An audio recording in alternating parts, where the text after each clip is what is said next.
Press the lord నిజమైన స్వరం.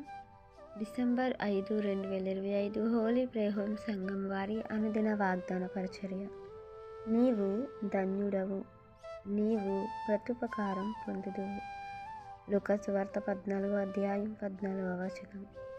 ప్రియమైన దేవుని వారలారా, మన ప్రభువైన యేసుక్రీస్తు వారు ఎవరు ధన్యుడు అని అంటున్నారు? ఎవరు ఎందుకు ప్రత్యుపకారం పొందుతావు అని అంటున్నారని అంటే, ప్రభువు విశ్రాంతి దినమందు ఒక వ్యక్తిని స్వస్థపరుస్తారు.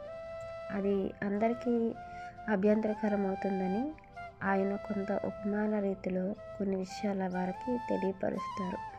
అయితే మీరు విందుకు పిలిచినప్పుడు మీ స్నేహితులు కానీ, లేదంటే మీ సహోదరులు కానీ, మీ బంధువులు కానీ, ధనవంతులు కానీ, పొరుగువారిని కానీ పిలవవద్దు.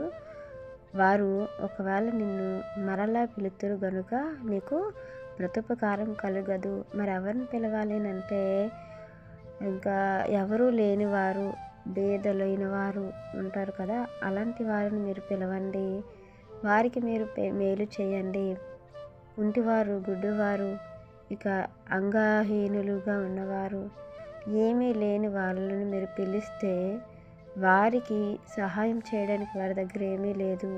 నీవు చేసే సహాయానికి వారి దగ్గర ప్రతిగా నీకు ఇవ్వడానికి ఏమీ ఉండదు గనుక, ఏదో ఒక రకంగా నీ సహాయాన్ని మరలా నీకు ఇవ్వాలనే ఆలోచన వరకు ఉండదు గనుక, అలాంటి వారికి మీరు చేస్తే ఆ యొక్క సహాయం అనేది, ఆ యొక్క మంచి పని అనేది దేవుడు చూసి దేవుడే మీకు ప్రత్యుపకారం చేస్తారు అన్నట్లుగా మనం మరొక లేఖనంలో చూస్తామన్నమాట.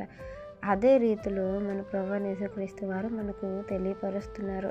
నువ్వు తగ్గింపబడితే నువ్వు హెచ్చింపబడతావు. నీకు ఎవరైనా విందుకు పిలిచినప్పుడు అగ్రపీఠంను నువ్వు కూర్చొనవద్దు. ఎందుకంటే నీకంటే గొప్పవాడు వస్తే నిన్ను దించి వారిని కూర్చోబెడతారు అని. మనకు మేలైనవి, మన విలువను తగ్గించే ఏ పని కూడా మనలను చేయవద్దని ప్రభువు సెలవిస్తూ, అలాగే మీకు నా ద్వారా ప్రత్యుపకారం కలగాలి, మీరు ధన్యులుగా నిలవబడాలి, పునరుద్ధానమందు మీరు మీకు మేలు కలిగేలాగా మీరు దేవుని నుండి ఒక ధన్యుడుగాను, దేవుని నుండి మీరు ఒక మేలును పొందేవారుగాను ఉండాలి అని అంటే మాత్రం మీకు మీరు హెచ్చులకు పోకుండా తగ్గించుకొని ఉండండి. అలాగే లేని వారికి సహాయం చేయండి. అప్పుడు మీ సహాయం అనేది పరమందు ఉంటుంది. పునరుద్ధానమందు మీరు ప్రత్యుపకారాన్ని పొందుకుంటారు.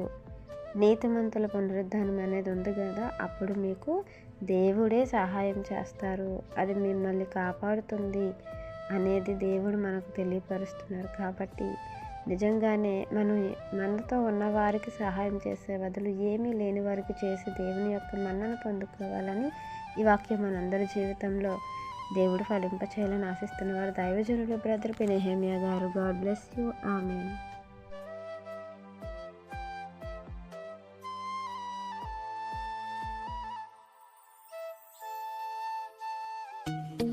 Hi friends, Holi prayer home Gajuwaka సంగమ వారు మాట్లాడిన విలువైన దేవుని సందేశములను మీరు వినటానికి మా యొక్క యూట్యూబ్ ఛానల్ హోలీ ప్రేయర్ హోమ్ను సబ్స్క్రైబ్ చేసుకొని పక్కనున్న బెల్ ఐకాన్ క్లిక్ చేయగలరు.